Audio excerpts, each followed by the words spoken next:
નમસ્કાર મિત્રો, વાત કરીશું આજના તાજા સમાચારની। રાજ્યના કેટલાય જિલ્લાઓમાં માવઠાની સ્થિતિને લઈને કૃષિમંત્રી રાઘવજી પટેલનું નિવેદન। રાજ્યના કેટલાક વિસ્તારોમાં છેલ્લા 15 દિવસથી માવઠા થઈ રહ્યા છે। ખેડૂતોએ ઉનાળામાં જે પાકોનું વાવેતર કર્યું છે તેમાં માવઠાને કારણે નુકસાન થયું છે કે કેમ તે અંગેની સર્વેની સૂચનાઓ આપવામાં આવી। દરેક માવઠાગ્રસ્ત વિસ્તારોમાં જિલ્લા કક્ષાએથી નુકસાનીની વિગતો એકત્ર કરવા સર્વે કામગીરીઓ હાથ ધરવામાં આવી છે। આ સર્વેની વિગતો રાજ્ય કક્ષાએ પહોંચ્યા બાદ તે અંગે યોગ્ય નિર્ણય લેવામાં આવશે। જામનગર સહિત સમગ્ર રાજ્યમાં એક તરફ માવઠા એટલે કે કમોસમી વરસાદ પડી રહ્યો છે, બીજી તરફ સંભવિત વાવાઝોડાની સિસ્ટમ તૈયાર થવા અંગે અહેવાલો પ્રગટ થઈ રહ્યા છે અને સ્થાનિક કક્ષાએ આવી પડનારી સ્થિતિઓ સંબંધે કેટલીક તૈયારીઓ ચાલી રહી છે। એ દરમિયાન આજે કૃષિમંત્રી રાઘવજી પટેલે માવઠા અંગે સર્વે માટેની સૂચનાઓ આપવામાં હોવાનું જણાવ્યું છે। રાઘવજી પટેલે કહ્યું કે રાજ્યના કેટલાક વિસ્તારોમાં માવઠાનો માર પડી રહ્યો છે। ખેડૂતોએ ઉનાળામાં જે પાકોનું વાવેતર કર્યું છે તેમાં માવઠાને કારણે નુકસાન થઈ રહ્યું છે।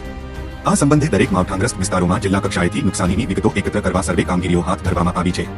આ સર્વેની વિગતો રાજ્ય કક્ષાએ પહોંચ્યા બાદ તે અંગે યોગ્ય નિર્ણય લેવામાં આવશે। તો હાલ માટે આટલું, મળીશું નવી અપડેટ સાથે। જો તમને અમારા વિડીયો પસંદ આવતા હોય તો વિડીયોને લાઇક કરી ચેનલને સબસ્ક્રાઇબ કરી બાજુમાં આવેલા બે આઇકને દબાવી દેજો।